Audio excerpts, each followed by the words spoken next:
Yo, welcome to Antoine Live Entertainment. Welcome to my channel. Welcome to the Aquarian Angle, astrology in real life. Baby, that's all we do around here is real life astrology. And welcome to this video about the outer planets and how they are affecting us in real life. I just want to give you guys some insight on Uranus, Saturn, and Pluto and what they're doing. And I want to translate it in real life because that's what I do. I haven't seen another astrologer who does.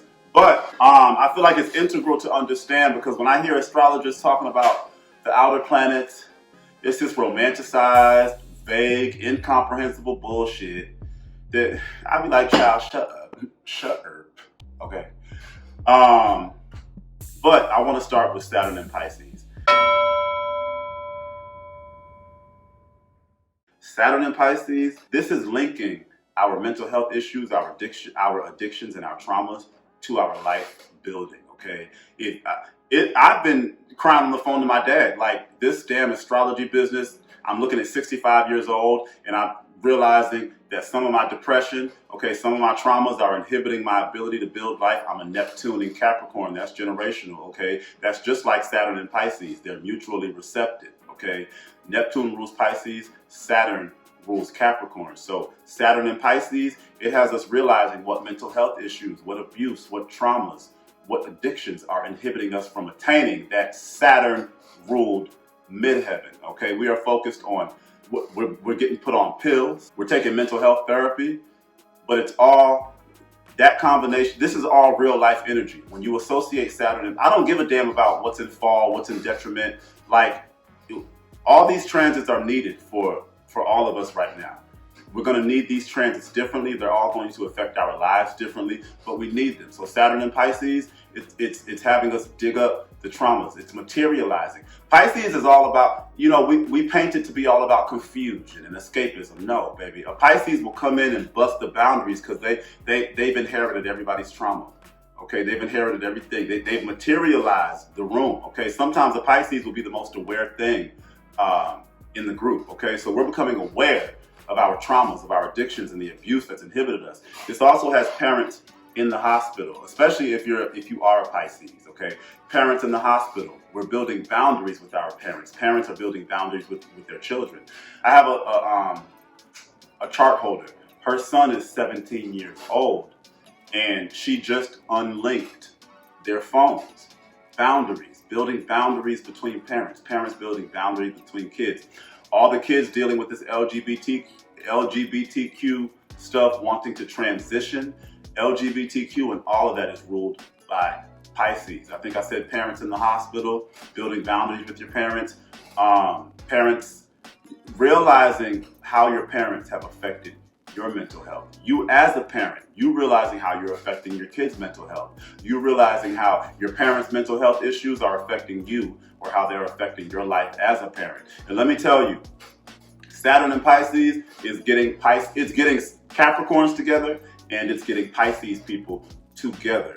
I tell people, if you want to do your own little forecast, just look at your chart and then look at the ruling planets and what they're doing. So if you have heavy Pisces placements, if you have prominent Pisces placements, look at Pisces transits. Okay, with Saturn being there, it's going to bring Saturnian things into your life. Okay, so Pisces people, if you're escaping, if you're abusing, if you've been abused, if you are doing that negative Pisces shit in life, Saturn and Pisces is fucking that right on up. Saturn and Pisces are very different energy. Saturn is urging you to get your life together, to think about the tangibles of life, to think about life building. You have to stop floating and you have to start building for 65. You need something to pass down. You need a way to manage your life. You need tangible things in life, okay? Saturn and Pisces is also fucking Capricorns up because if you have been crushing everybody's feelings just to climb the ladder, you're not releasing your trauma, you're drinking a lot. Both Capricorn and Pisces have a lot to do with drinking. If you're drinking your problems away and you bossing up at work, you're trying to become CEO, but you haven't released your traumas. Okay, you aren't taking care of your mental health or your spirituality. You haven't built a spiritual routine. Saturn and Pisces is showing you Capricorn heavy person. I don't care how much work you think you're doing in life or where you want to get to, you have to release your traumas. You have to meet yourself at your abuse, your addictions, your mental health issues. So all in all, Saturn in Pisces, for all of us, it's associating our life building and the attaining of our midheaven with our mental health issues, our traumas, addictions, our abuse. We're building boundaries with parents going to jail, parents sacrificing children. We've seen so much of that. The two women who drowned their kids last year, Saturn, parents, Pisces, drowning. The woman who just tried to kill both her children. First of all, she was an astrologer. So astrology is how she was building life. Then she tried to kill her children, okay? Then the Saturn in her building her life through astrology, that's kind of what drove her to do what she did, okay? Saturn rules Aquarius, okay? Saturn and Uranus. So Saturn and Uranus both rule astrology. She was building her life through astrology, and she sacrificed her children and sacrificed her entire family. Remember, Saturn rules endings. Saturn tells Pluto to go get the body, okay? Saturn used to rule death before Pluto was discovered. And then if you think about Capricorn season, a Saturn ruled season, that's when the earth is cold and everything is dying. So it makes a lot of sense. Okay, Uranus and Taurus.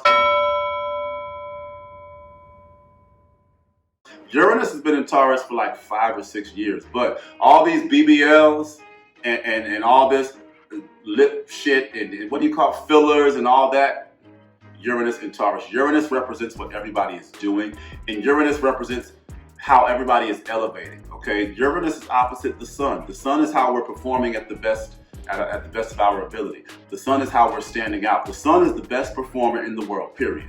Whitney Houston, okay? She's a Leo. The sun rules Leo.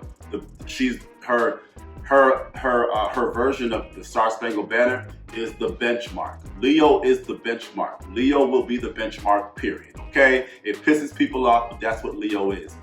Uranus and Aquarius is the other benchmark. Uranus represents who's leading humanity, how humanity is being led, and how you move up to the highest point of humanity. That's why Aquarius can be these nasty, demonic, I am an Aquarius. We could be these nasty, demonic elitists who think we're better than everybody. That's how it goes bad. But look at Meg Thee Stallion and Hot Girl Summer.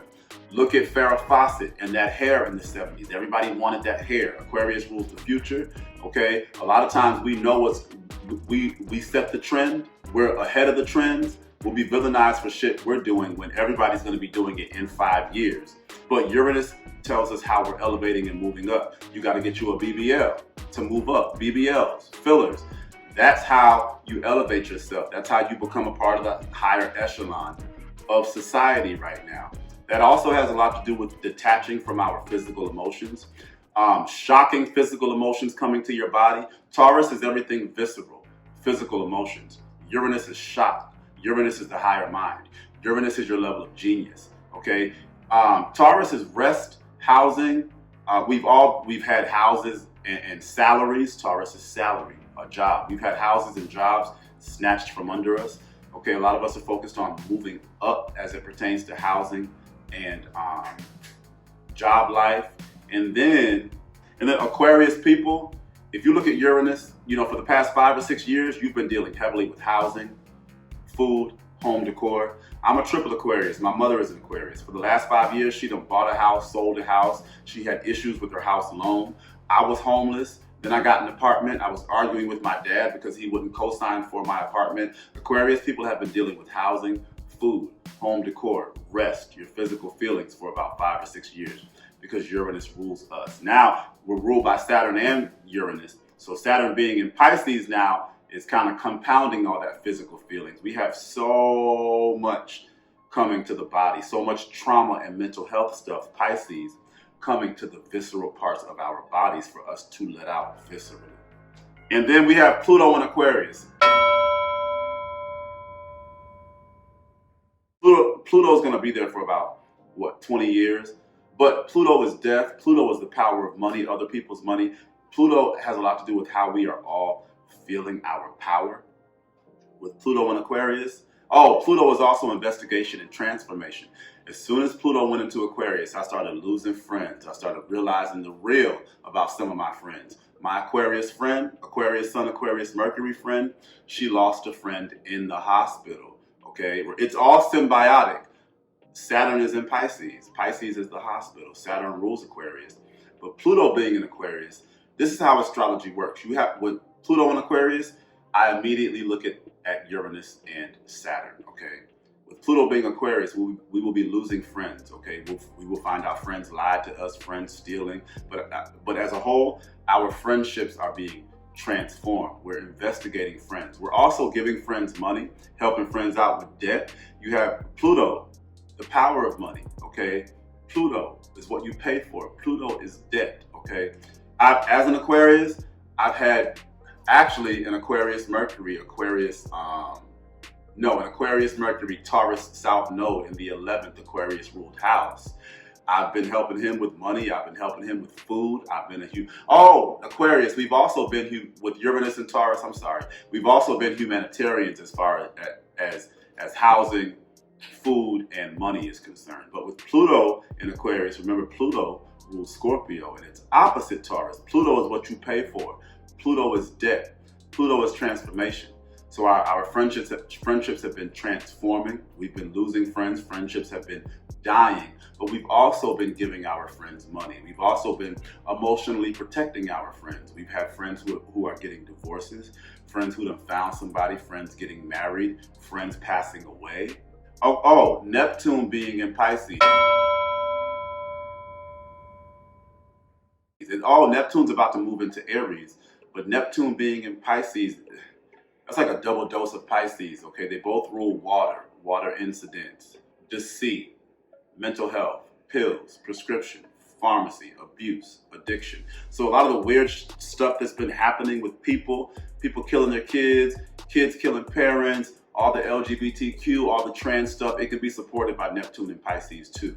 But that has a lot to do with our mental health issues and why we are dealing so heavily with mental health, why the world is so focused on energy, downloads, mental health, spirituality, spiritual practices. Saturn and Pisces, spiritual business. That's why so many people are building spiritual business. If you got a Saturn return in Pisces, go ahead and build you a spiritual business, baby. You're meant to. But there's so many spiritual businesses popping up. I mean, this is an environment of spiritual business that we're in right now. And that has a lot to do with Saturn and Pisces, but Neptune being in Pisces just compounds all that. So I think that's it. I thank you guys for listening. Subscribe. Follow me at Antoine Live Entertainment on TikTok, at The Aquarian Angle on Facebook and Instagram. I love you guys. Bye.